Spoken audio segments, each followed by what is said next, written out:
Hurry up. Green, green, sound. Looks good. We're up and running. Okay. What is this? What is this?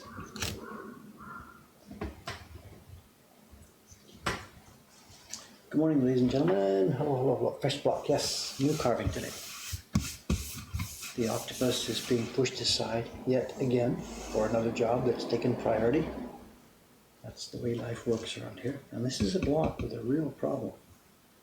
This is one of the blocks that we made. Aoyama-san finished making for me upstairs last week. This is the part of the wood that we bought. This would be, there's an ID number here. 2017, we bought this in November 2017. A piece of tree actually. And it's only 2 years old, but we've been able to figure out a way to dry them well. We dry them in larger chunks, first for a year, year and a half. And then we split them into the 5mm strips. And once they're split in strips, they dry really, really quickly. They dry and they shrink and they twist. And then Aoyama-san pastes them down to a plywood core, and away we go. And this is a bad block, but it's okay, because we don't need every print to have every clean, beautiful surface of every piece of wood. Now, for example, that one we're doing, the octopus calligraphy, we're just going to use that part of this block. This won't be used. So I could have used a block for this that had a real problem in the middle there. And for the octopus key block, that's what I did. So when we get a piece of wood like this, we don't throw it away. We just put it up and use it. Because the job I'm doing this morning is only going to use this part and this part. And here's what it is. Those of you who've been watching for a while, you know we do share certificates. And last year's certificate had a red Fuji. This year, here's the mock-up. It's going to have our friend the owl. I'm late. This was supposed to be ready in May. There were people in May who were supposed to get this certificate, and I didn't get it out there. Anyway, you can see what we're going to do. We don't need that part of the block here.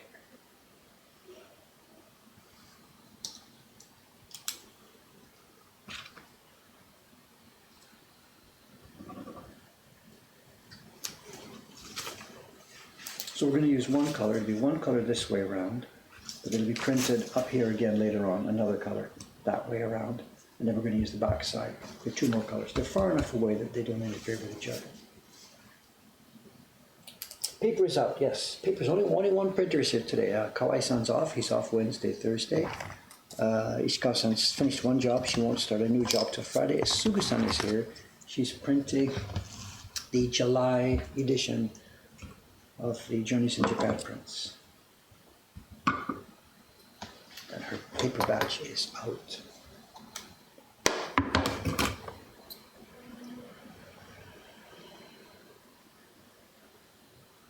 A Japanese fast food restaurant in Austin has that owl, the same one?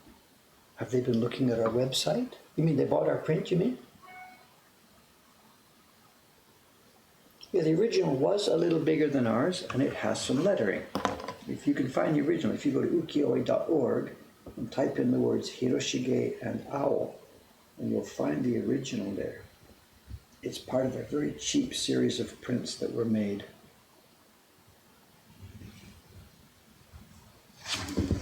Back in Hiroshige's day.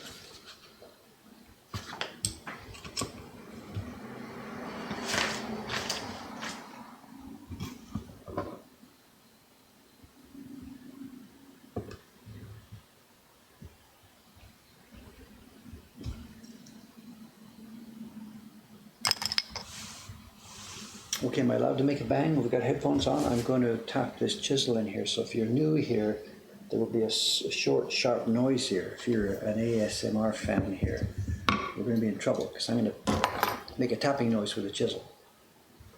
I'll count down for it.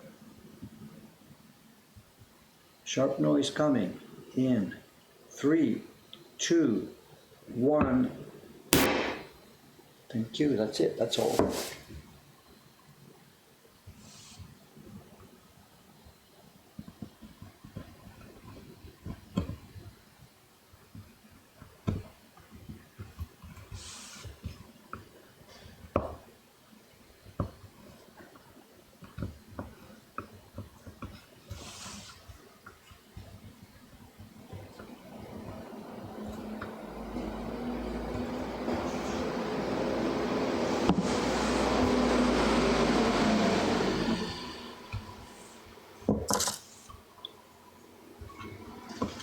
So what else is happening today? Today's going to be carving. I'm going to start carving this one here this morning.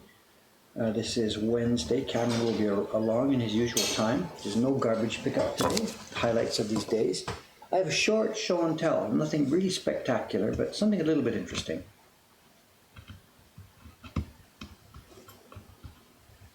It's related to a David's Choice video that we did. What was it? David's Choice number 6. I can't remember the exact number. So short show and tell today.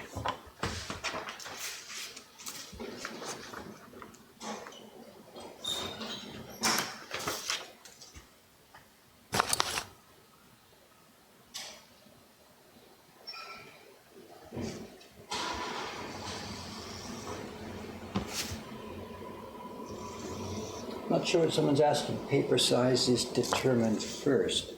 When we're making a print, we know what we're doing. I mean, we know what the finished print is going to be. We know the size, we know the paper size. We get a piece of wood to match. I'm not quite sure what you're asking. I know this is a sample of the paper that these share certificates will be printed on. And what I did, I just took a reject from last year's group that shows me where the image area is in the finished share certificate. I put my tracing on top of that, which gives me the location.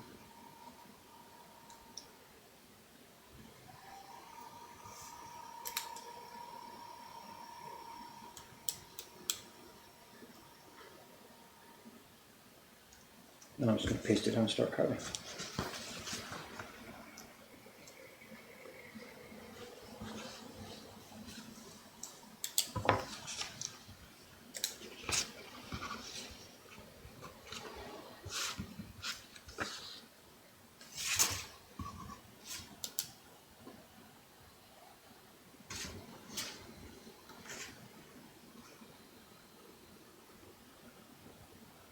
Again, how do I determine the registration marks? As you saw, the registration marks just went bang anywhere.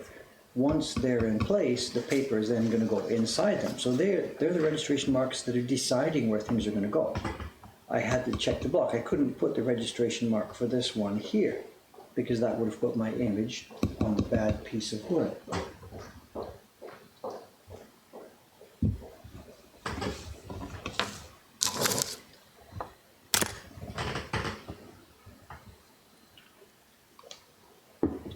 So there's a mix of factors involved here. I'm sorry if it's confusing.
So again, sorry if this was confusing. This was just one of last year's leftover prints, and just simply as a shortcut to get this thing in the right place. I just put my tracing on top of that oval to get it into the right place, that's all. As far as what these share certificates are, again, I'm sorry, I've assumed people know what's going on. This is one from last year. For the people who are sponsoring our Patreon campaign, at the top level, they get this certificate each year. And what it is it's the oval part of it is a woodblock print. The rest of it is printed inkjet laser. And it's really just for fun. It's not a share certificate in the sense of stock in our business. It's a thank you note from David. We sign a number of them just for fun. This one actually is left over from last year. The gentleman in question passed away suddenly, just before we were supposed to send this. And it's going to stay here for him. Very, very good supporter for a number of years. And suddenly, a shock to everybody, passed away. No, it's not print party paper. This is from Awagami Factory. This is interesting. I should have maybe mentioned it. I don't have the stock number in front of me, but in Awagami Factory's website, they have some interesting paper. Well, they have lots of interesting papers, but they have paper like this, and it's in their group of papers designed for inkjet printing. They've got a whole bunch of, and this is what they call Kozo thin. It's made from Kozo fiber, actual Norway fiber. It's quite thin. It may have X% pulp mixed in, I don't know. And it can be printed as woodblock with paper properly damped. We printed this part. We dampened the paper, did the woodblock printing first, then we dried it out, and then this thing goes in the inkjet printer and gets printed with the rest of the information. So you've got a thing that's finished, that's partly woodblock printed and partly inkjet printed, and they come up really nice. The paper has a handmade washi tone. We're really, really happy with them. I think they're really cool. This is from Awagami. I don't know the stock number, but we just bought the next batch of paper for doing this new batch. I didn't do that. Cameron's did it. So if you're curious about knowing what the actual product number of the paper is, drop us a note and Cameron can let you know. Very happy with that. Makes a really beautiful product, and we send them out in this in these clear files.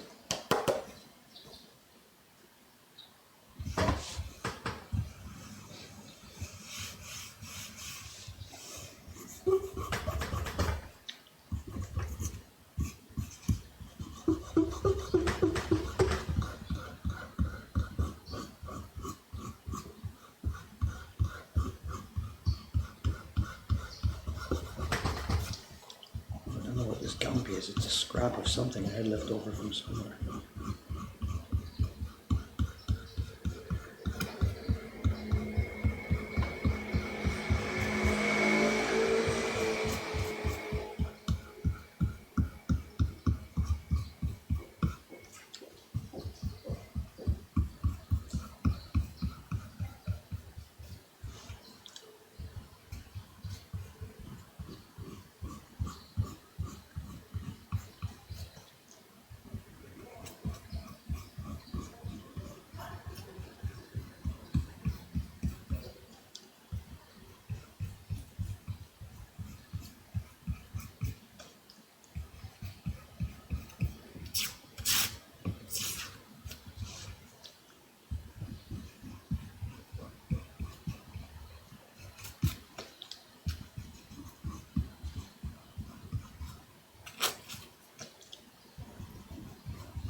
Any progress on Gampi? Yes and no. We have the feelers out. We're trying to buy the stuff. Supposedly they're sending us a sample pack. Haven't seen it yet. Remind me when Cameron gets here. We'll ask about that again. That's happening through his desk. Yeah, awagami.com. That's the place. And again, I don't know the number. I'm sorry. If you look for A4 size paper, we buy it in packages of 20. It's A4 size, thin, Kozo based paper.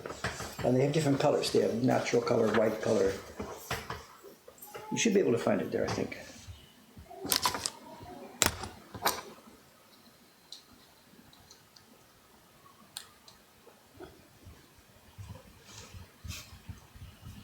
Okay, here we are. Where have I seen this somewhere before?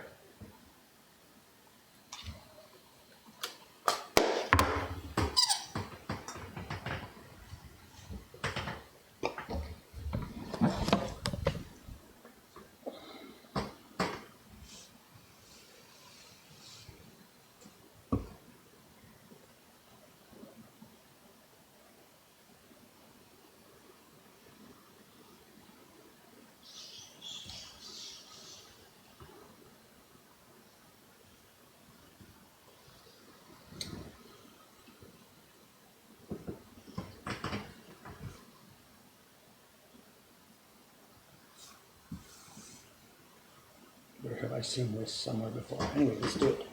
What's that thing about carving things for the second time, right? Do it better the second time, so they say.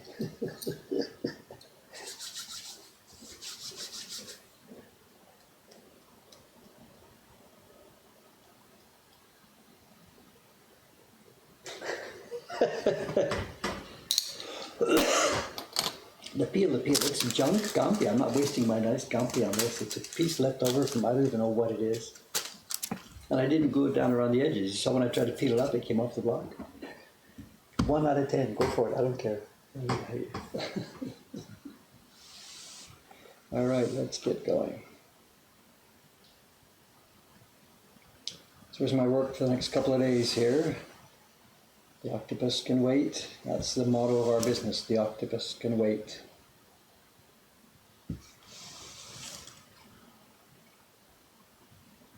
Oh, I mentioned I saw that in my Google sends me alerts for different kinds of stuff. You know, we're looking for alerts for different things I'm watching. And an alert came in my box yesterday about the octopus print. Because we're watching, you know, talk about the octopus design on Google. And there's a restaurant somewhere, it must be in America, I think, somewhere. And it's a seafood restaurant. And according to the website, that's the theme that they're using. The Hokusai design that we've been chatting about as the octopus print. And that's going to be the theme of their restaurant.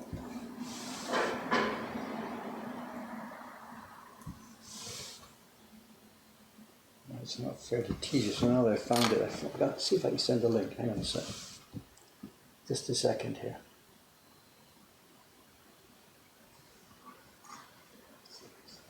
Hang on. Interesting link. I only half read it, so you can have a look at it. Where are we here? Here we are.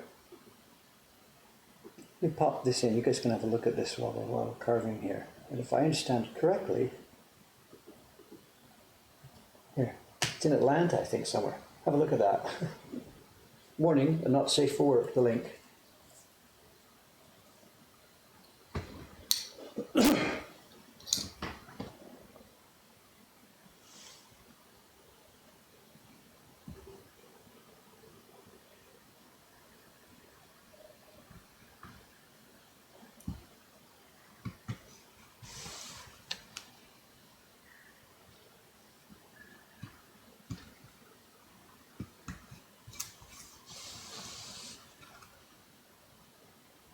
This carving of this share certificate, you know, it's a bit unusual for us when we carve blocks normally.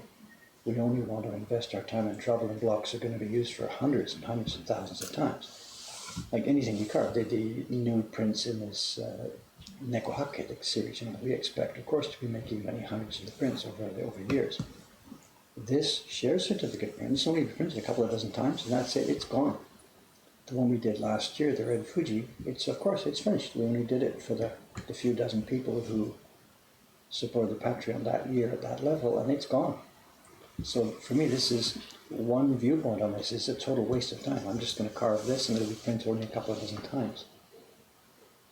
But the other viewpoint is that these are supporters who have really, really, really helped as well for the past year. So yeah, I can spend the time to do this. But, because we don't do limited editions normally here at Moko Hong Kong. It's a bit unusual for me to be in this position. This is actually a limited edition print, which breaks all of our normal rules.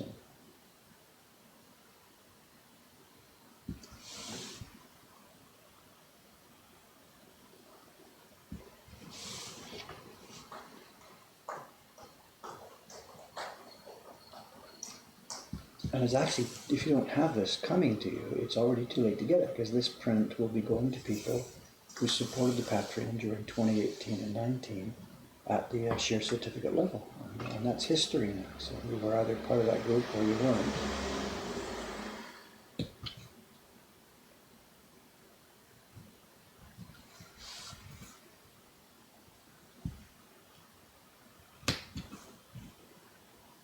Very unusual for us to be doing this.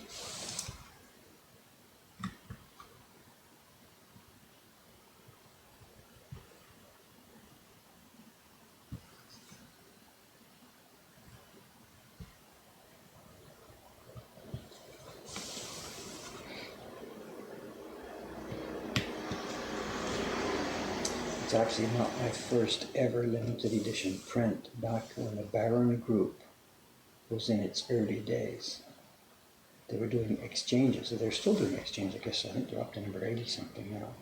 But in the early days of doing those exchanges, one of the themes, I think it was the fourth exchange, I can't remember, I don't really know, fourth or sixth or something.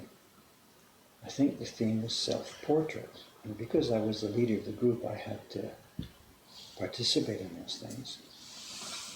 And as an experimental self-portrait, I did an actual reduction print. Now, the exchange was only for like whatever, 30 people. We all exchanged prints, so everybody made 31 prints. And exchanged them, and we've all got this set. So I've got one of the sets here as well. And it was a self-portrait was a theme, so I did it as a reduction print, which means you carve the first block, you pull your 30 prints or so, then you chop into that block to change it, and then you print the second color on your 30 prints. Then you change the block some more, print the third color, and away you go till you're finished. But by the time you get to the end, the block is chopped away, it doesn't exist anymore. So you never can make any more prints. So they're out there. Dave actually made a limited edition woodblock print, 30 copies, whatever. And they're out there, and the people who participated in that exchange that year have got them.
Yesterday was a very peaceful day here, because the cherry season, the spring season is now totally over. And we're not at the peak summer season. July is the peak for the travelers here, July and early August. So we're now coming into the rainy season. So tourism is down somewhat in this. We're still busy here, but it's down somewhat. So Tuesday for us, now we can clearly close. We just closed the shutter and we stayed upstairs and did a bunch of other work.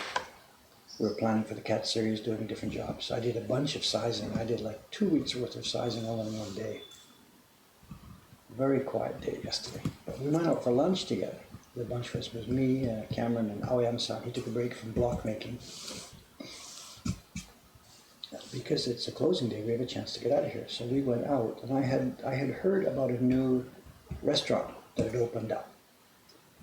And they were sort of, oh yeah, really, whatever. And it was a salad bar Viking.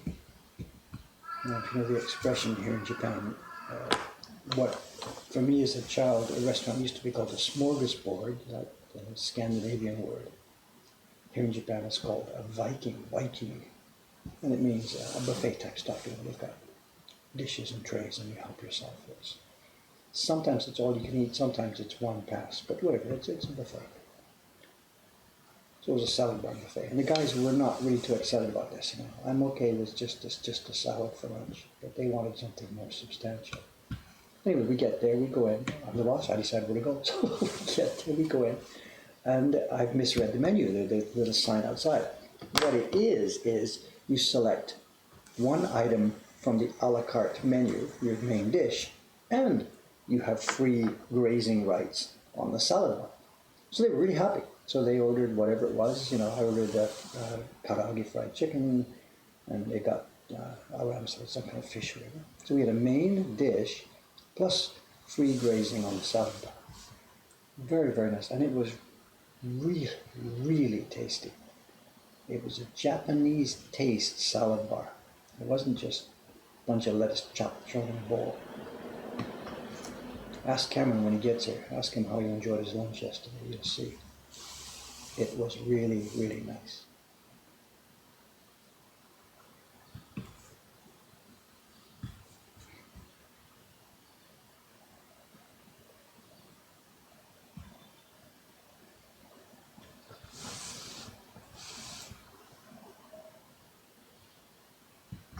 So while we were sitting there, we were chatting. You know, lots of people who do the print parties here in the morning. They do the party at 10, they do some shopping, fool around here. By the time it gets to leaving at 11 o'clock, 11:30, they're ready for lunch. So they ask us, where's a good lunch place around here? So we've got a bunch of things that we recommend. And it's funny, whichever staff member they ask has, of course, different recommendations. So we're thinking of making a sort of a, I'm not sure what word to use for it, a guide. We'll make an A4 sheet with the pick from each of the staff members, a particular tent or restaurant that Teiko-san likes, the onigiri special place that Ishikawa-san likes, and stuff like that. So we're thinking of preparing a sheet that we can pass out to people. Here's our recommendations for lunch around here. Next step, Mobile Hong Kong guidebook. No thank you. Like we have other things to do. Go in competition with Lonely Planet.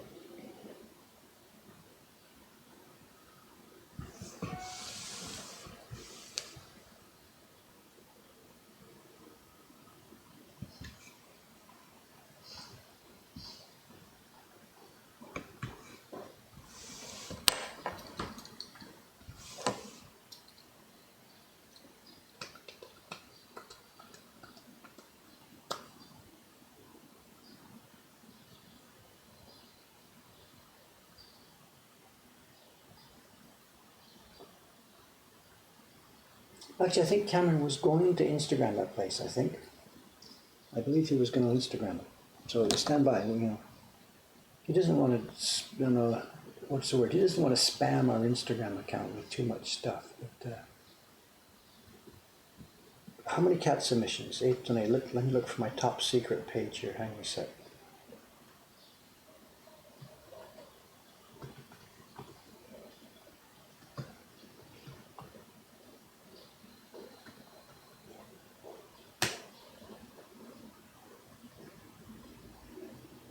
There are 147 so far. Oh, a couple more since I last looked at it. Oh, Tom and Jerry spoof. No, thank you, lady. I don't think I can do that. 147.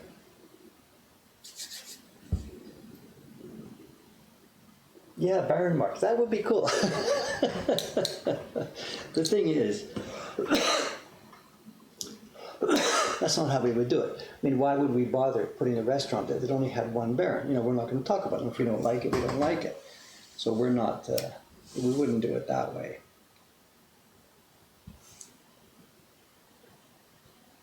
Yeah, it would be fun. The thing is, they change so fast. I know, I've got my own little map I've got here. I've got a printed out tourist map that I've scribbled on myself with the locations of the restaurants that I like, because, you know, there's so many, it's difficult to keep track of them sometimes. And I had to redo that. I've redone it twice, I think, since I moved here, because it gets covered with too many cross-offs, because places close. Really, no exaggeration. The map I had of Dave's favorite restaurants became so covered with X marks. I choose it, it closes 6 months later. And, you know, that's not the reason it closed, but things change here so quickly. So quickly. Ah, yeah. Did Cameron put that on Instagram yesterday? We had some very, very, very bad news. we learned on Monday some very bad news, another closing, a tragic news. He's going to Instagram it, it may be up there already. Our public bath, the Jakotsuyu, that's been in existence for over 100 years. Our public bath, my public bath, the one that we use for our bath, is no more. And not only is it planning to close, it's gone. It's history. It's history. It's finished, closed. Jakotsuyu, the only public bath in the area that allows tattoos. It's gone. It's going to become condominiums. Welcome to the world of high rents. It happens all over the world.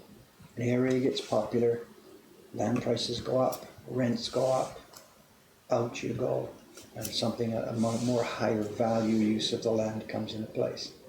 And step by step, the community is destroyed. And there it is. What used to be a wonderful public bath is going to be another fucking apartment building. And the people who have run the bath for 100 years are going to sit there and be rich. And they're going to sit there. They're going to sit there and be rich. I hope they enjoy their lives.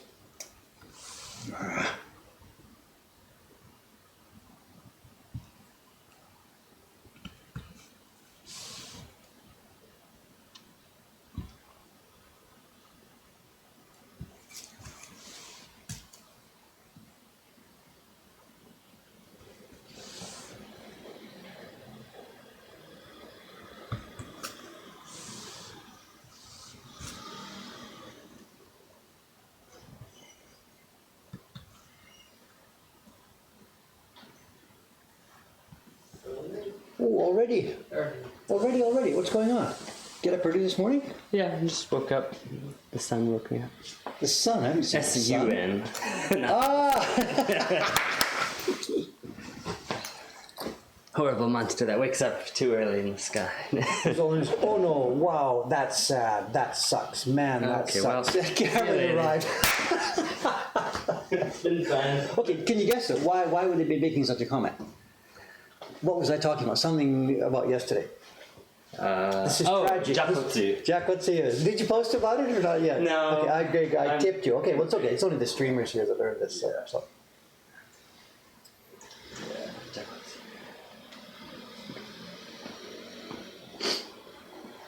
Morning, everyone. Here you go. What is this? It says, in a few weeks, Cameron will be here at 7 a.m. What? Oh, My because you're time just creeping. keeps creeping. I better do that. I have different news for you. In a couple of weeks, Cameron won't be here. Yeah. This is, oh, yeah, that's it's a guy from Thailand, a woodblock teacher from Thailand. He'll be coming in later this afternoon. He jumped in yesterday when we were closed, actually. Oh, okay. He saw me outside. He gave me his catalogue. He comes here regularly. His stuff is part of an exhibition that's happened here at some university here in Japan. Really, really nice guy. He's here with a bunch of his students. Interesting.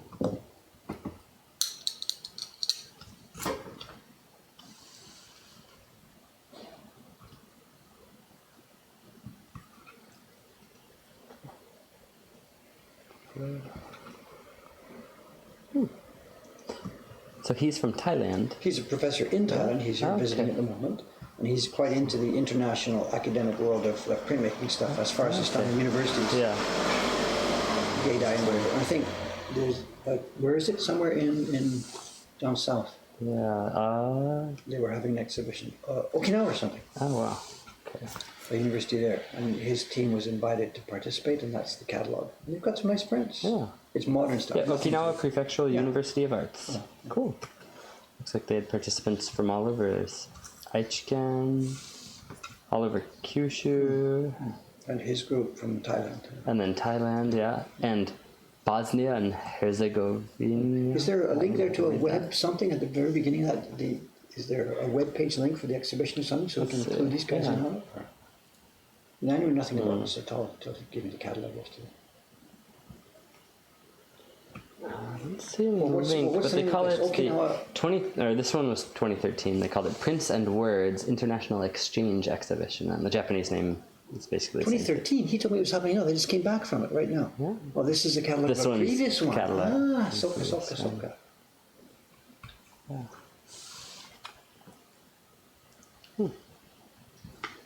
all over the place. He was here with a bunch of his students. They were staying around the corner, and he didn't know we were closed yesterday. They came over Oh, see, no. and, just as I was leaving in the evening. So. The university it was held at is Okinawa Geijutsu Daigaku. So okige.ac.jp. Maybe there's an exhibition currently Yeah. at Honeymoon. Okay.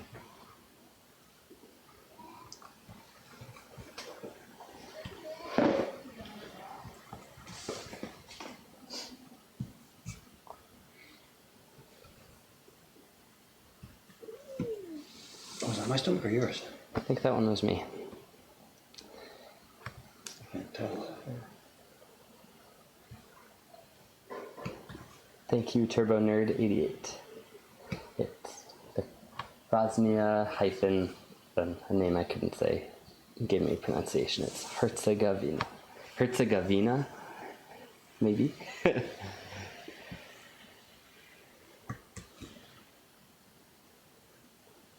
Herzegovina. The owl is here again. Yeah, I know it's it's not a good block. It's not going to last very long at all. It's very, very soft. But we're only pulling a couple of dozen prints and then it's gone. So this is actually a limited edition print. Yeah. All this work for what purpose? For the people who've been spoiling this. And it's gone.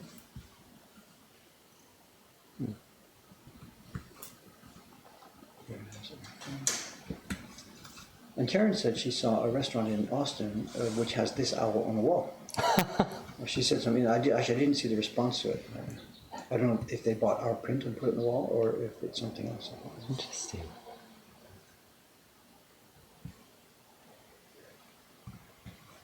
Maybe it was a small one, or they scanned it and blew it up to make it cover a whole wall, or curious.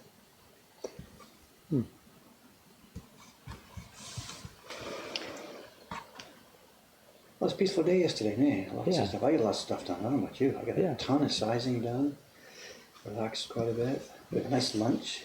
Really good lunch, they said. You were talking to them Oh yeah, about yeah, that. yeah, yeah. So, They said it wasn't our print, it's larger, probably a reproduction of the original size. Or is yours the original size? it was just a tiny bit larger than ours, but not so much bigger than ours. It was a very small print.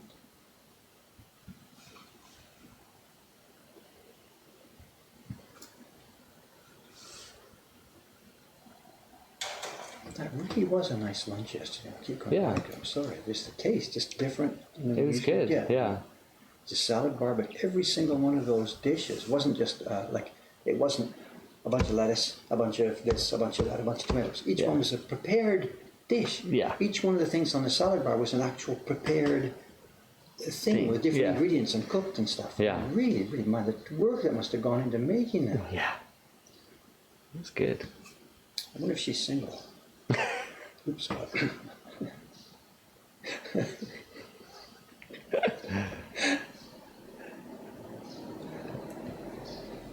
Just have to go back again next Tuesday.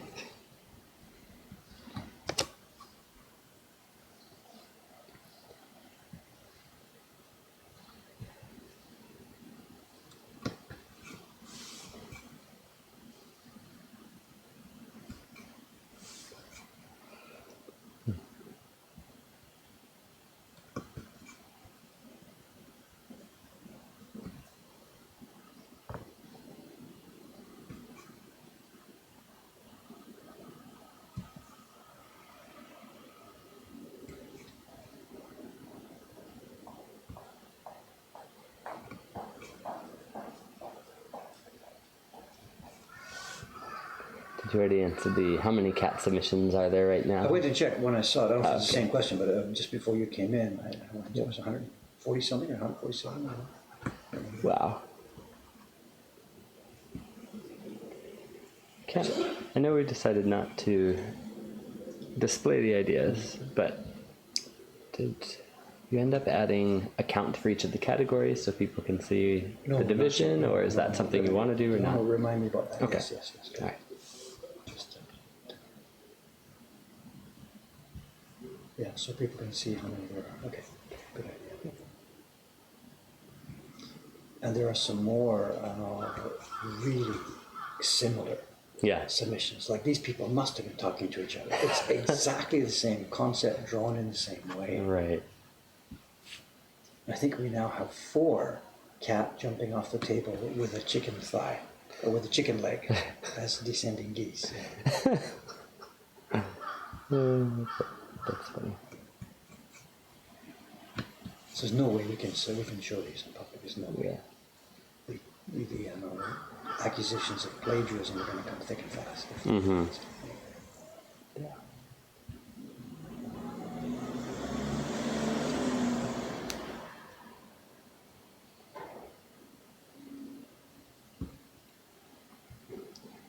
Dommu, D-O-M-M-U.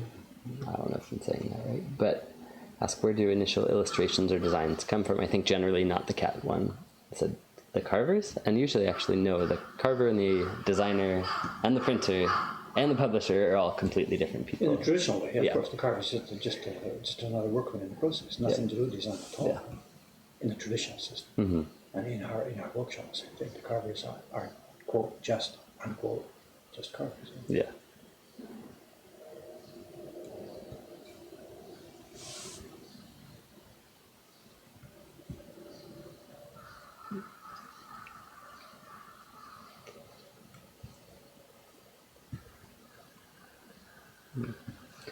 Phantom Raid.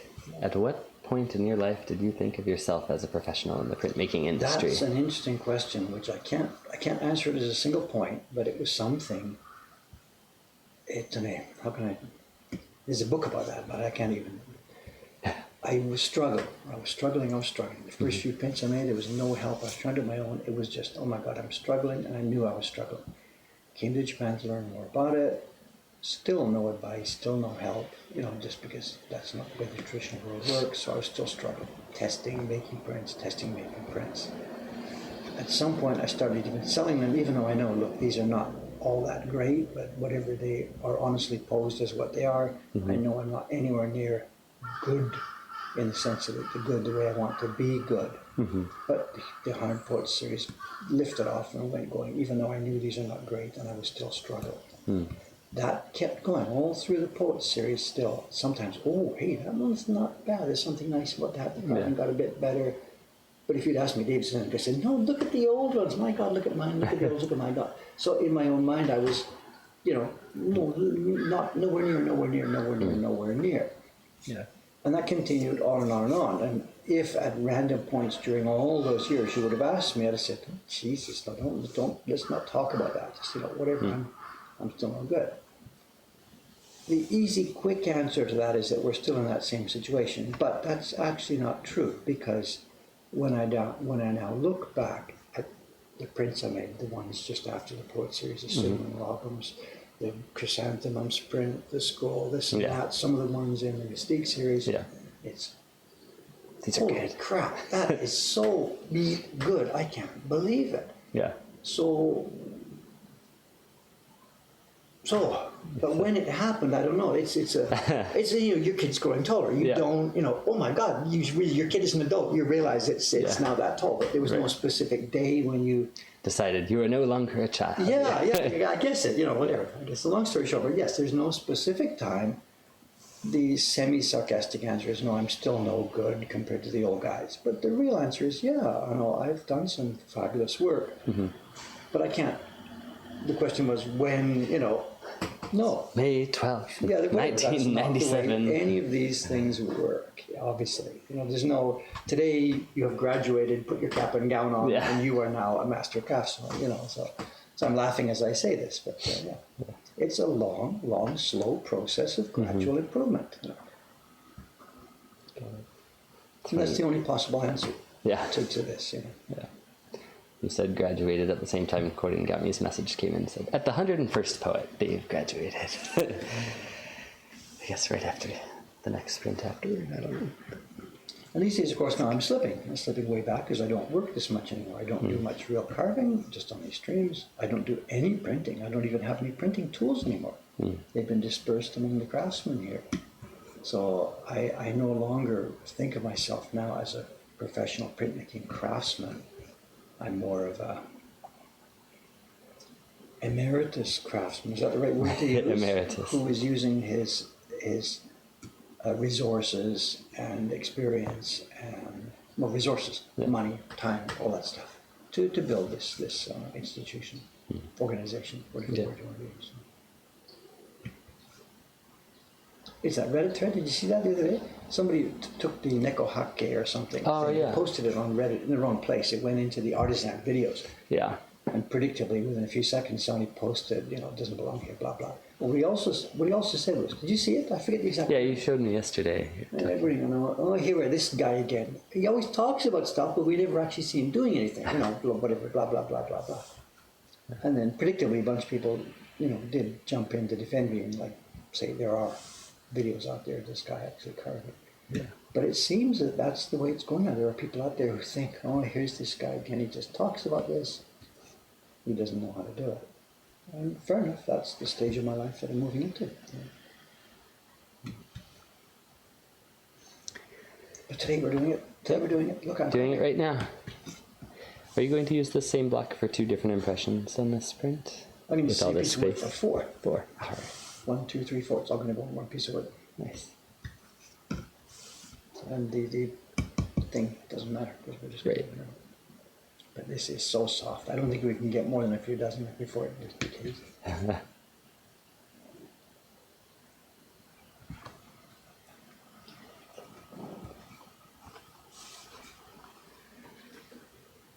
Well, I found the postcard we were talking about yesterday. Oh, okay. And there's a couple of characters that I can't read, so I'm still not sure. She's asking. There's 2 places where she asks a question. I'm sorry, it's a combination of her handwriting and a character I don't know. So.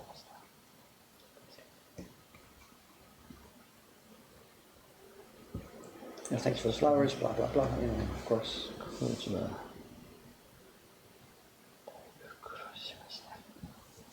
Is she talking about us or hers? I don't know. I think she's talking about her own place. Cool. It was a lot of hard work, but we eventually opened. Open することができました。はい。こちらは。 She's talking about her own business, not ours. But she ends that with a ka. There's 2 questions there. はい。let me finish. こちら。また。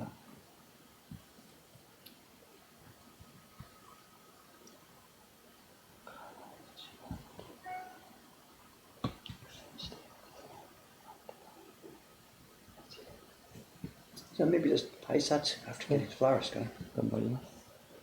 Yeah.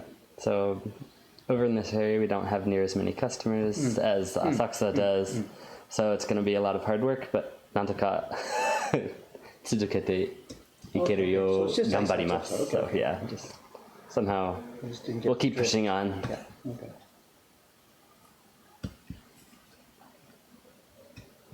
I didn't get why she used Toshiba. That confused me. Who am I getting a postcard from? What's this? Yeah. Showa Machi Rabbit. So. Interesting.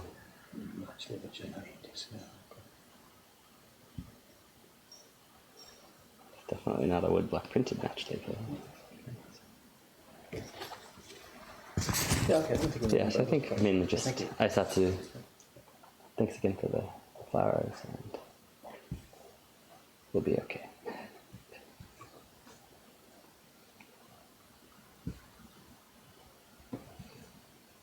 Can have. Dave, please. A real master teaches and passes their skills and tools on to others. Your self-deprecating nature does you a disservice, my friend. Offered with respect, of course. But what, was I self-deprecating? I'm not sure.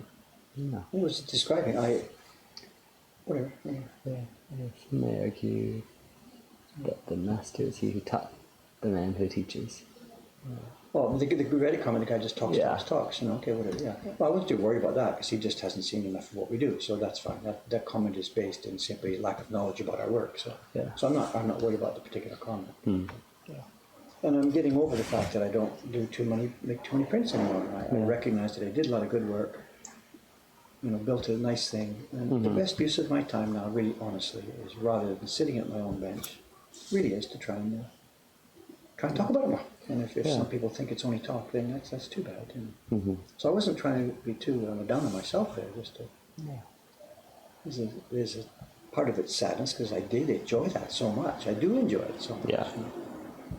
And I still would like to make those ideas. Oh my God, I would like to do that project and Yeah. that project. But day by day now, those are looking more and more vague and more and more unlikely. So I'm sorry if I give a sense of self-deprecation. I'm quite proud of the work I've done, very much so. Yeah.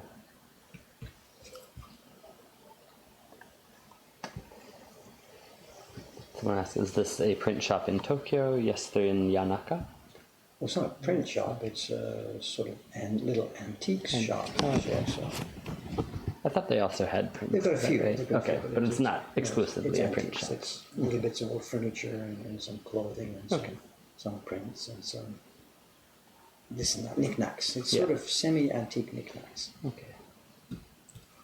And the French Slovenian ones, curios. Yeah, they're relatives of the lady who owns our building. Got it. And one of the women involved is also a carver. She did one of our So ukiyo heroes. the family before it ran out of gas was one of the main families that did things like print St. Shafta prints and match labels and all that kind of stuff back in the old days. Right. But after Granddad died, the wheels fell off the wagon because nobody else knew how to run the business. He had kept everything to himself, just telling them what to do. And after he died, literally, they had no idea what to do. They didn't know anything. They had just always been doing what they were told. Got it. Because he had dominated them so completely. Yeah. It's the kind of mistake we're trying not to make here.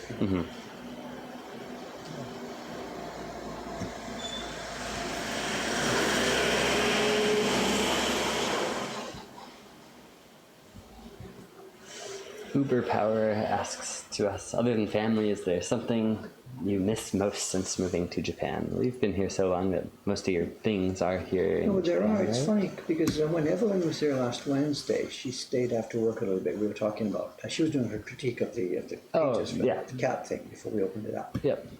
And as part of it, we were talking about different things.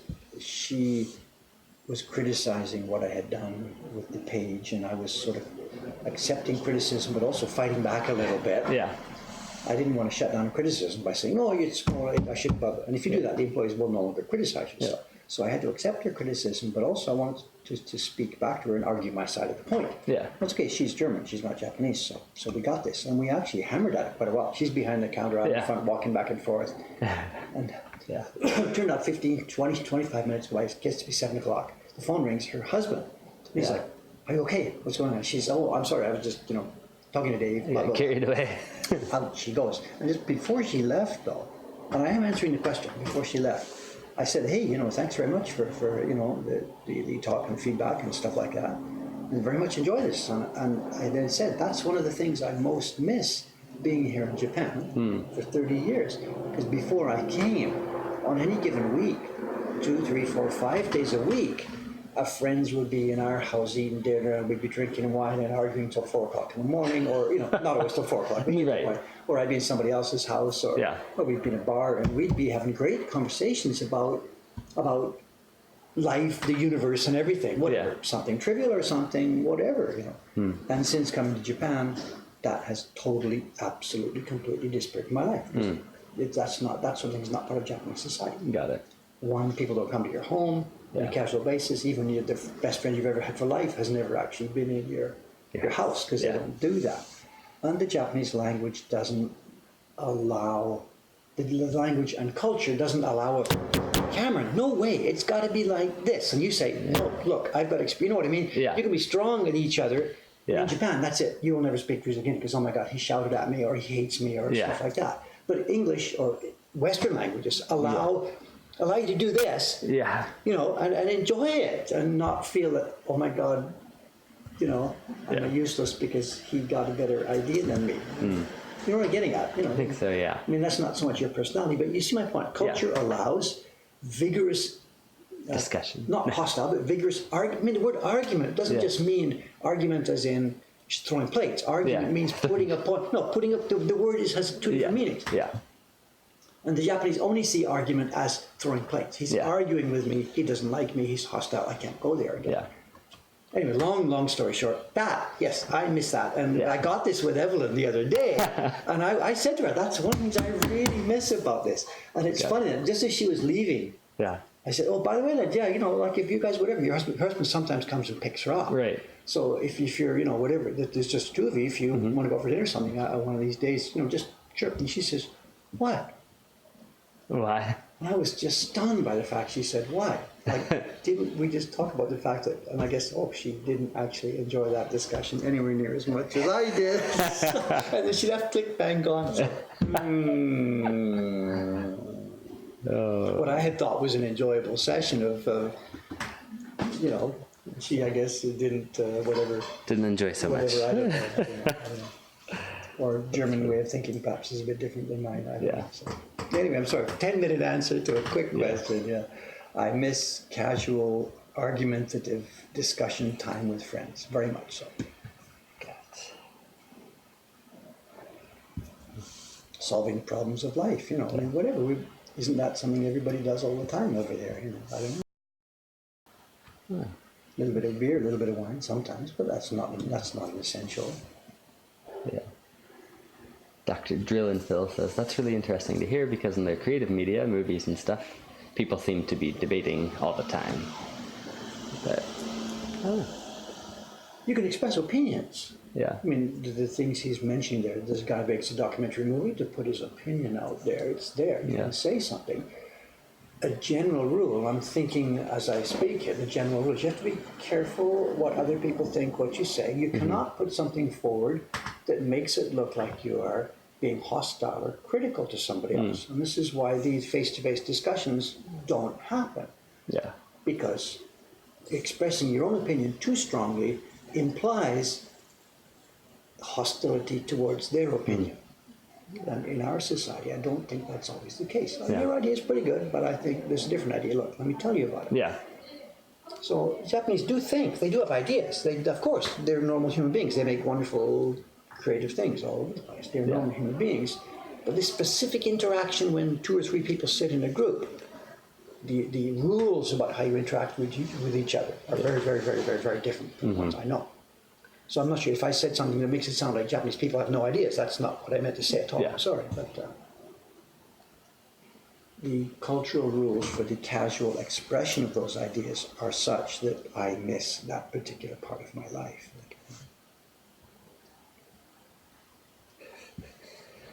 Quoting him, why? What a way to answer a dinner invitation.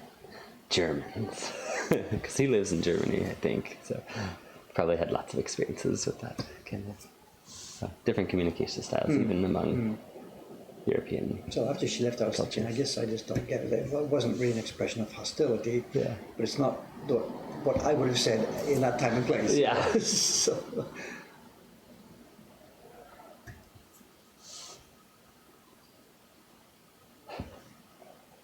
she's a sharp girl. Yeah. Sharp girl.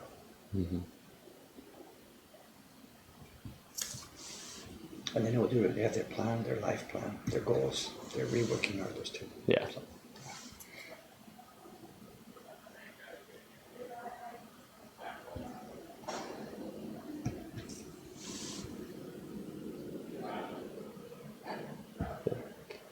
There's a popular Japanese reality TV show that I've never seen, but it's called Terrace House. It's a Vivid KP.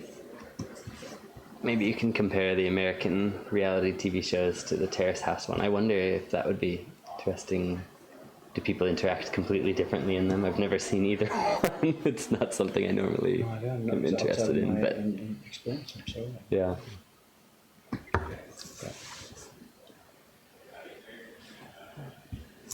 I'm not quite sure how could you have a Japanese reality TV show? In what sort of format? I think they bring a bunch of young people and have them all live. Yep. Share house. Share That's house. not something that happens in the culture normally, so it's already going to be a strange environment. So. There are a few. Yeah, there are. They're coming up now. Yeah. But it's I think they not just a call them normal part of Japanese culture. No. Like how people would behave with each other and stuff like that. Yeah. So I think if there were such a program happening here in Japan, the viewers would be looking at it as, oh, here's Japanese been put into a strange foreign environment. How are they going to behave?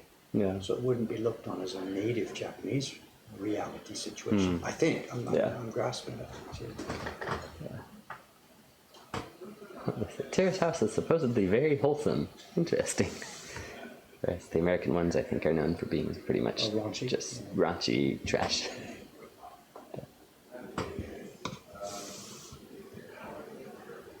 Japanese TV being described as wholesome. Have we gone into an alternate universe here? Oh, really? Yeah.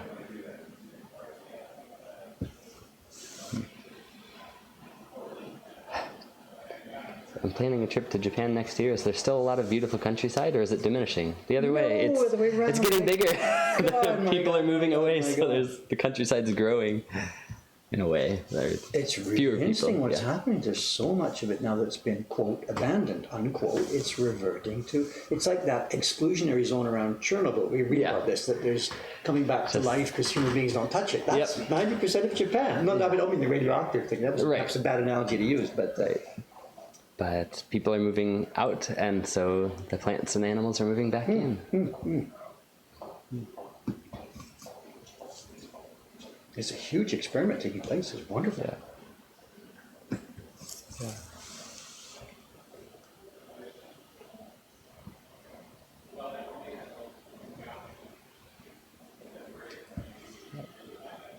Long time viewer here, but I don't recognize the name. So maybe first time commenter, Aaron Sternke. Maybe saying that wrong. Anyway, I'm a musician and I very much enjoy the sounds associated with woodblock printmaking. I was wondering, Dave, as a musician yourself, do you enjoy the sounds while you're working, or do you not notice it? Do you...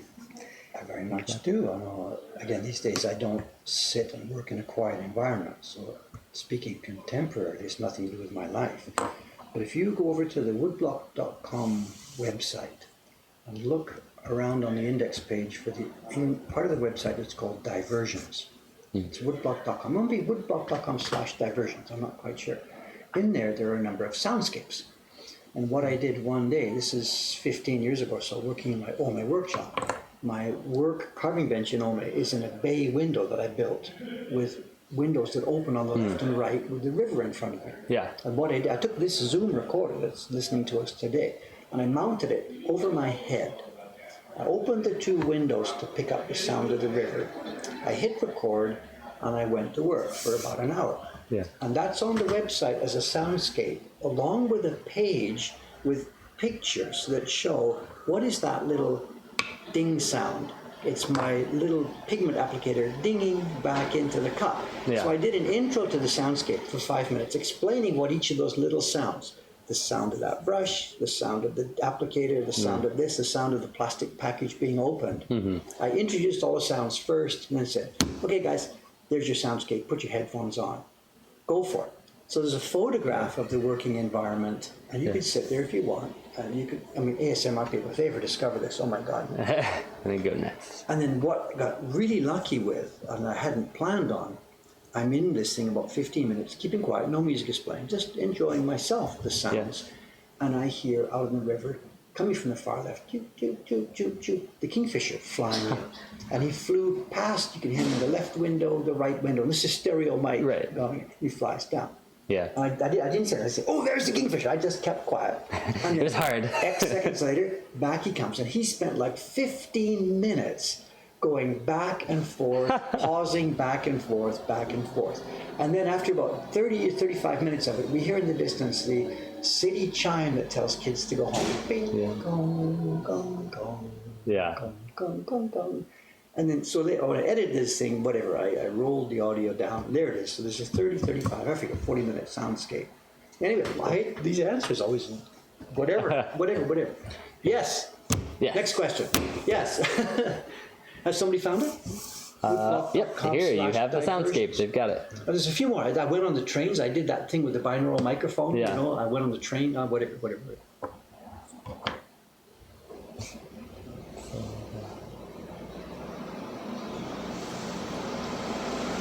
We should also mention the name of the Ome studio, Sasaragi. Yes, Sasaragi Studio was the name of it. I guess that's part of the website. That's why the YouTube channel is called Sasaragi Studio still. I don't know In if the it's a URL, channel. right? Yeah. It's the channel name, I think. I don't hesitate to muck around with it. Sasaragi is a Japanese word. There's no rippling. rippling water over shallow stones, or ordinary rippling shallow water rippling over stones. Yeah. It's sort of the translation of the word sesiragi, I think, as far as I can Yeah, understand that's it. what I've Yeah. heard too. Do you have any show and tell today? I have a small one. It's interesting. It's nothing major and dramatic, but yeah, give me 10 minutes. We can have a look at Okay. it. So maybe the last Plenty of time. 10, 15 minutes. It's related to David's Choice number 6. Oh, okay.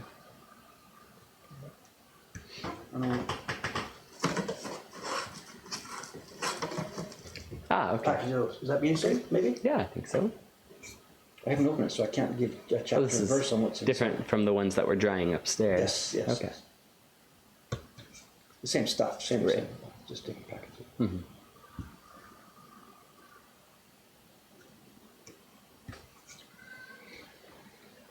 The person who asked about the sounds jumped in. So, thank you. Yes, there is something very grounding and beautiful about the sounds. The repetitiveness, the care taken, very meditative. Absolutely, absolutely. With that, a bonus kingfisher. Yeah.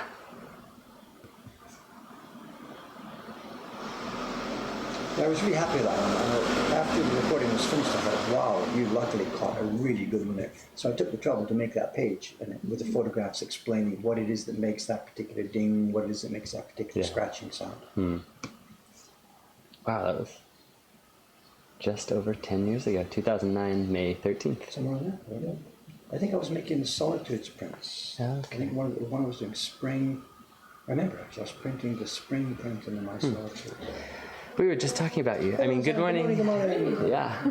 No, wait, pause it. Why? No. Don't go there, don't go there. No, I know, you were here last week, remember? And I asked you for information, feedback on the Neko page and stuff. Yes. So anyway, the long story short, they were asking me, do I miss something in Japan?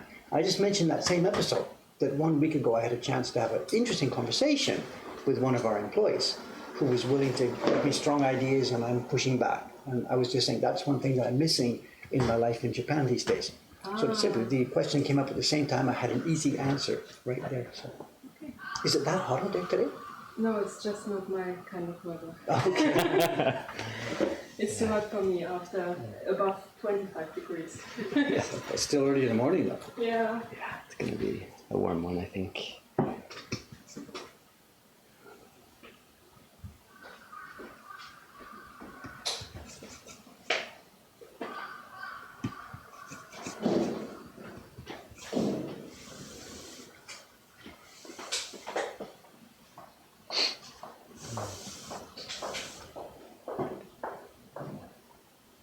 Hearing those footsteps reminds me. Do you still hear the shoe lady? Yes, I think it was there. I didn't quite see. I heard footsteps and popped up just in time to see her walk out of sight. I think it was her because it was right. But I'm not 100% sure. Yeah.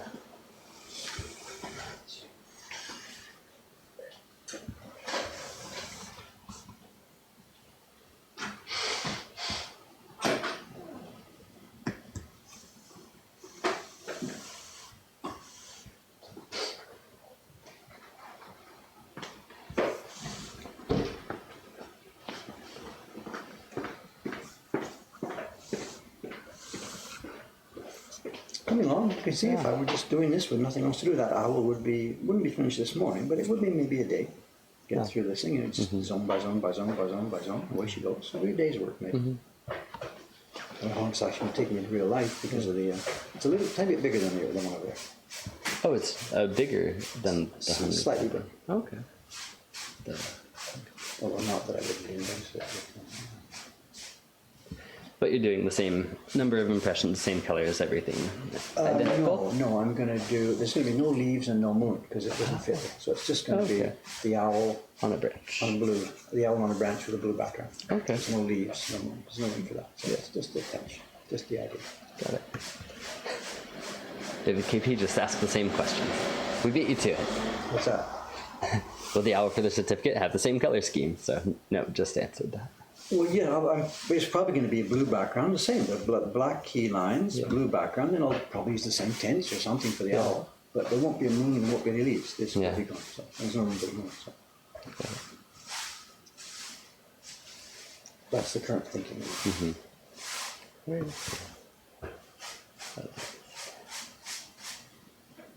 The joys of public domain, Yep. Whatever. That's something I've wondered. I know that image is public domain, but is Moku Hankan's version of it still public domain? Or if you make any changes, then does it suddenly become copyright protected? You're asking the wrong guy. Ask the lawyers. Yeah. I believe different expressions of the same idea do get their own protection. I believe. Where it would get difficult was that if we've copyrighted our version, Yeah. and then if somebody decided to rip off our version, when we finally get to court, Yeah. you're going to really have to convince that judge that you've added enough new value there to warrant protection, and the guy hasn't ripped off enough of your additions to this rather than just the previous version, right? But Yeah. in fact, we've published it. If somebody else wants to do their own Hiroshi Owl and make it green in the background. Like a restaurant in Of course. Texas. Yeah, of course, of course. If we could somehow prove to them, he has ripped off the thing that I added to this as my individual creation. Yeah. So I'm not a lawyer, Right. I'm speaking as a layman here. But obviously, if we're going to claim a new copyright, then you have to show new content. If it's just a new size, nobody's going to ever believe that. Yeah. Got it.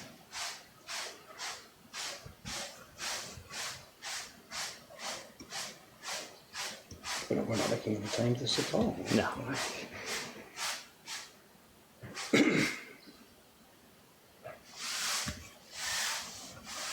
If somebody out there that took our version, bought it from us, scanned it, started selling Giclée prints or something, I think I'd write him a note saying, look, come on guys, is that the best thing you can think of to make a living? But am I going to sue him? No, of course not.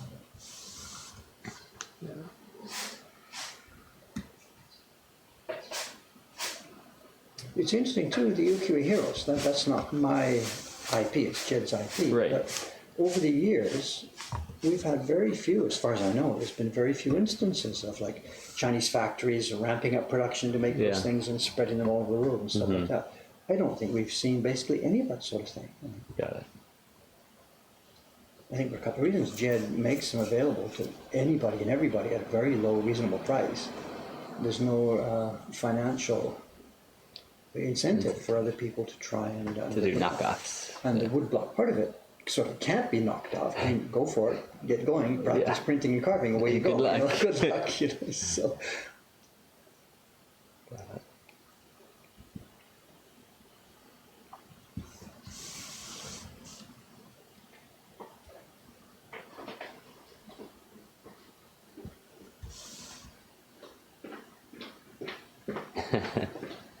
If you took this owl image, made it into a 4-up silk screen a la Andy Warhol, then it would be a new creation ripping off two artists. So,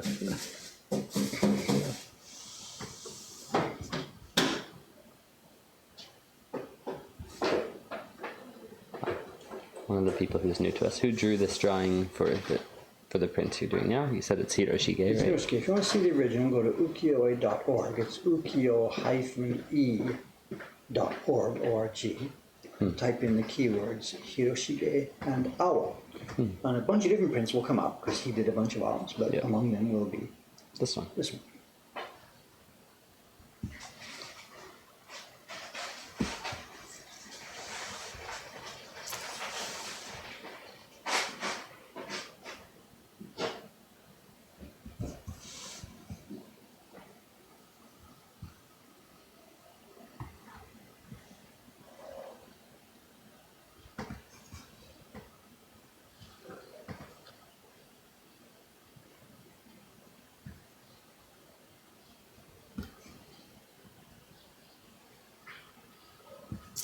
Ukiyo.org is a fabulous resource. Oh, tell me it's a fabulous resource. John Ressig's hobby project for him, but wonderful, wonderful resource.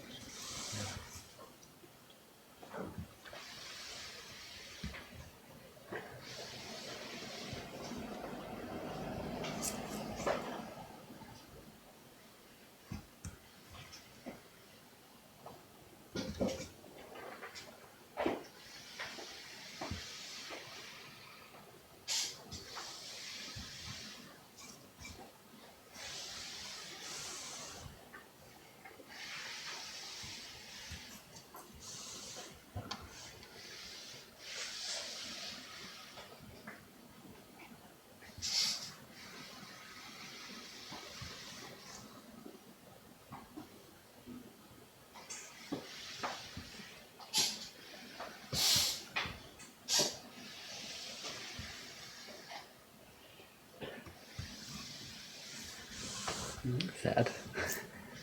Spaghetto, I think. It says, can you ask Dave if there's any way to get wrinkles out of a finished print? My cat jumped on one before I framed it, so it's sprinkled. It's case by case. I know if we know what pigments have been used, if we know what the paper is like, in other words, how much abuse this thing is going to take. If it was one of our prints that we published, which has got water-fast pigments and strong paper, we could put it in a bath. Yeah. We could literally float it into a bath and let it sit for a while, soak up, carefully remove it with a support sheet, and flatten it on like a very, very hard, smooth, calendared surface. You might lose some embossing in it and stuff like this. Yeah. But that's not a general, I can't tell you, take your print and put it in a bath, 'cause I have no idea what pigments are on it. I've got no idea what paper. The pulpy paper might dissolve, I don't know. Yeah. So I'm sorry, it's case by case, and I can't give you a single general rule. If you don't know what you're doing, just a sensible flat treatment, a dry flat treatment, try and flatten it between heavy weights. Yeah. If you do know more about the paper and the pigments, moisture could be involved. Maybe mist it to make it damp, Yeah. and then flatten it between weights. If we totally know the pigments are color fast, Here's a copy of your Great Wave. my Grey Wave, Yeah. they can go in warm water. I mean, what? His cat destroyed my Great Wave? What? That's what it sounds like. You see a copy of our Great Wave. You mean our version of the Yeah. Great Wave? Yeah. One of the Great Whatever, Waves. send it back to us, let us do it, whatever. Well, what country are we in? Easy in, easy out, or customs problems? Yeah. Send it back to us, we'll file it, we don't care. If he's going to pay his postage in and out or something. Yeah. If it's our Great Wave, we can get it almost totally flat, unless the cat has torn, if there's If there's a rip in the paper, Yeah. that would be harder. Yeah. But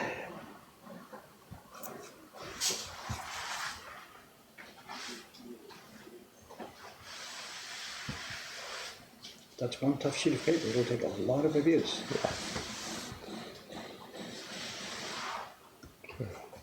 it's 9:18. You said around 10 And I'm minutes coming you to the end wanted. of one of these little strips that I've been doing, so okay, let's do that. I say no rips, so should be okay. Just send it back to us. Send an email. Well, there we are, coming along. You can see how this would work. What if I spent an hour on this? I guess I pasted it down for the first half an hour or whatever. So I spent, 45 minutes to get that far. So if you imagine 45 minutes, if I did this before lunch, I'd get to that. I could do this. If I had nothing else to do, this could be done today. I don't think that's being super over-optimistic. But we'll be back again here Friday, same time, same station, because Yep. there's no way I'm going to have other time to do this. Okay, let's do a quick, easy show and tell. Okay. Unopened package here. Unboxing.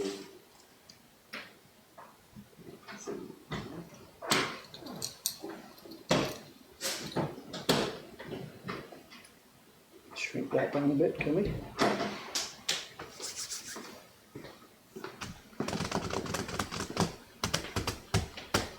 Eight views of cat wrinkling the Great Wave, yeah. Okay, let's have a look. You can see what these are. This is a book, a bunch of books. We got it at a dealer auction. Fairly good price. And I suspect these are probably not going to go in the shop. I suspect they're going to be part of our collection. But we'll see.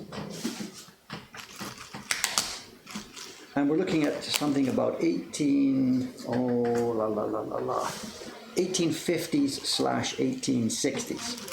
Is all I know at the moment before we get into this and find out what the publication date. It's a genre of books, and the easy way to describe them is they're pretty trashy novels. They're trashy novels based on some semi-historical episodes with imaginary people, added imaginary episodes, supernatural beings that come in and do stuff. The ultimate trashy novel of the day. They were published in serial format. Each book would go on for literally decades, through the 1840s to the 50s to the 60s, and as long as there was consumer interest in it, they would keep publishing them. They were done with full color covers so that they would look attractive at the bookstore, but in general, inside, there's nothing but tiny tints. And the action pages are always black and white. You know what these are because we've talked about them in our David's Choice. I think David's Choice number 6 featured these things, talked about their history, talked about how they were made. What we've got here, this is a thick one, and this is actually 4 individual books. Some previous owner has taken, the red thread is the thread that was the original book. And then this white thread, the person has stacked 4 of them up and has bound them together themselves. So there's actually 4 books, if I can try and find a break point here. Where are we, where are we, where are we? It doesn't easily break up here. Here we are, there's the 4th one.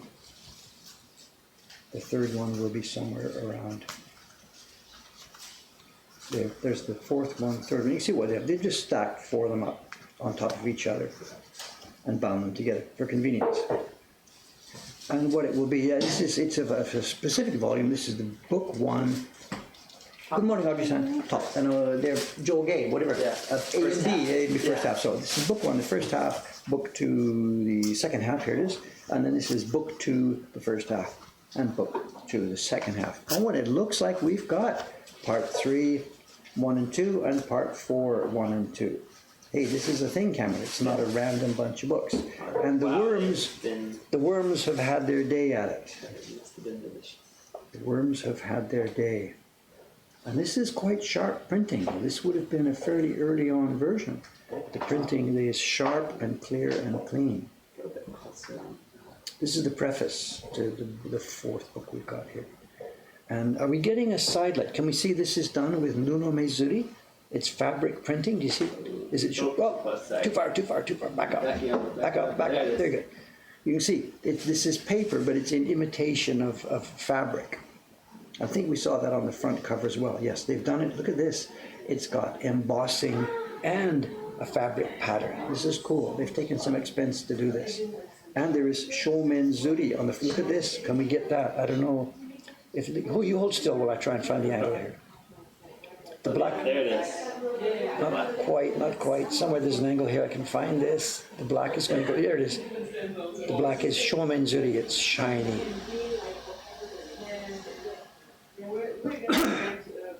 We're not just simple prints for the covers, it seems like. Yeah, they wanted to get people to buy the thing, so they spend the money on the front cover. So can we zoom out a bit so I can show a spread?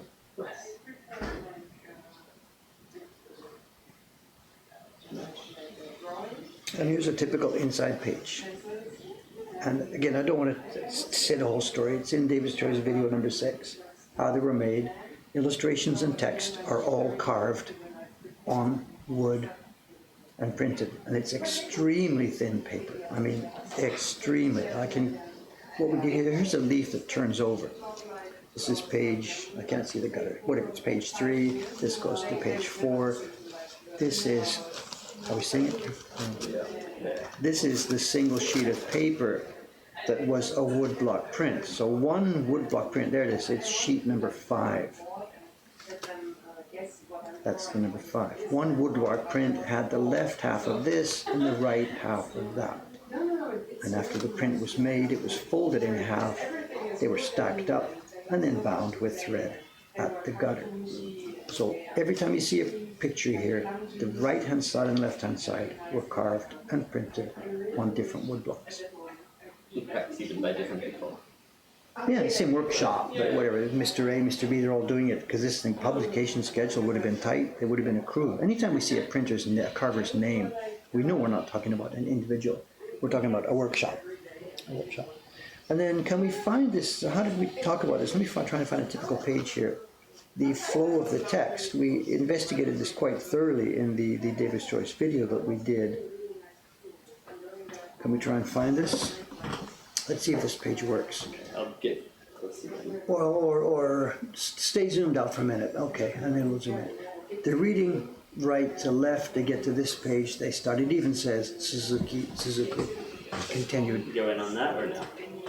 Let's stay back for just a minute here, just to show the idea. The person reading goes across here, across here, across here, across here. But when you get to here, you're not quite sure where to go. Would it be to this group, that group? We don't know, and as we mentioned in the video, there are keys. If you can zoom in now, Cameron, Sam, zoom in somewhere, I'll move the book to match where you are. Okay, at the end of this block, there's a tiny little symbol. It looks actually to us like a house. It's a white box with a triangle, and then you search around. And is it over here in this block? Oops, no, different symbol. Is it here? No, oh, there it is. So it's the house is here. So you hunt around, and you have jumped from this house, you have jumped over here to this house, and you continue reading. And you know where this is going. You've got to the end of this block. We see this little gourd mark. Now, we've seen that before. We know it's going to be way back over here on this side. There's the gourd mark. And we continue. And we've got, what's this? It looks like coup inside a box. I can't quite see. It looks like to me too. It looks like a shogi piece, maybe. Who knows? Whatever it is. Looks like a shogi piece. And here it is. It's down here somewhere. There it is. That little tiny. Little disco wave. It's all you need. It's all you need. You read along. And this one just gives me an X. And up here, there's the X. And you read it, and it's over and out to the next page. So great. So zoom back out if you can, sir. So every page is a semi-puzzle on how to read it. And of course, the people of today, they would just flash right through this. Right. In fact, when I was a kid, you would sometimes get books or novels. Have you ever seen this? You've maybe never seen this. At the bottom of the page, we know we're going to turn the page and read up, so we know where we're going. But to read in advance, at the bottom of the page would be the first word from the next page would be there. So if you're reading, and then he jumped over to her. You turn the page and it says her side, blah, blah, blah, blah, blah. And I think the suspicion is not just for you to pick up what's going on, it's the people doing the collating of the books to help make sure they got the right pages. Maybe there were no numbers, I don't know, whatever. But that used to be a thing, actually. This book's on my shelf in Ome that had this. At the bottom of each page is the first word at the top of the next page. You're too young, you're too young. People saying goodbye. Goodbye, everyone. Oops, are we dead? They're getting rid of us. They're getting rid of us. I think we're good. They're getting rid of us. Says thanks for the stream. Bye, everyone. Are you trying to tell me something? Actually, we are. It's 9:30. We're good. We're done anyway. So. Somebody says the double page had something on the reverse. No. Let me run back again. What you saw here. See through it. What you're seeing is the see-through printing. Now, let me try and find one I can open. The double page didn't have printing on the reverse. It had see-through. The paper is so thin. Let me try and open it again. What you're seeing here, what you think is printed on the reverse, it's the see-through from here. This is why the paper couldn't be printed on both sides, because it was just too thin. So they printed on one side only in one color. Bang, next sheet, ink. Bang, next sheet, ink. Literally seconds for every page. Seconds. Then fold them up, and away they go. This kind of paper would not have been very full color printed, right? Not in the condition it's in right now. I don't know. The covers are made of a much thicker, heavier Hochschild paper. So in quick, easy answer, no. Although the Meiji Irakuchie were done with extremely thin paper, and they also have multicolors. So given the right type of paper, the strength in it, and the right sizing, yeah, you could maybe get away with it. Anyway, there, an introduction. If you want more information about these, it's not Kozo paper. This would have been the cheapest, dirtiest paper that would have been ever made in the country. There may be Kozo fiber in it. Whatever was handy and cheap at that day would have been used for this. It wouldn't have been Gampi. Gampi was expensive and is still expensive. It could have been Kozo and mixed with whatever. Okay, there we go. If you want to learn more about these books, on our YouTube channel is a David's Choice number 6. I keep saying this, but it might be at number 5 or number 7. I don't remember what we did. I don't know. There's a David's Choice video on our channel that literally takes these books apart to investigate them more closely. Cameron Sam, let's go. Let's wrap this up. It's Wednesday. We're done. Time for me to get to work. We have 4 print parties today. Ha ha ha. We're going to have fun. See you again Friday morning. I'll probably be carving this owl. If nothing else, more priority has bumped it out of place. That's also quite possible. Yeah. See you then. Thanks for watching, guys. Bye-bye, and see you Friday. Where's the button? It's over to me, is it? Off with the FaceTime camera. Oops, no. Off with this camera. There we go. These books are so cool. I got this camera. So cheap. So cheap. We have 2 choices. We can put it in the store and make a fortune, or we can keep it because these are really kind of interesting. What's interesting is having the sequence 1, 2, 3, 4, 5, 6, 7, 8. That's not so common, you know, having the sequence on a row. So I think for a while we were going to sit on these and sit on them. Okay, over now. See you Friday, guys. Bye bye. Thank you.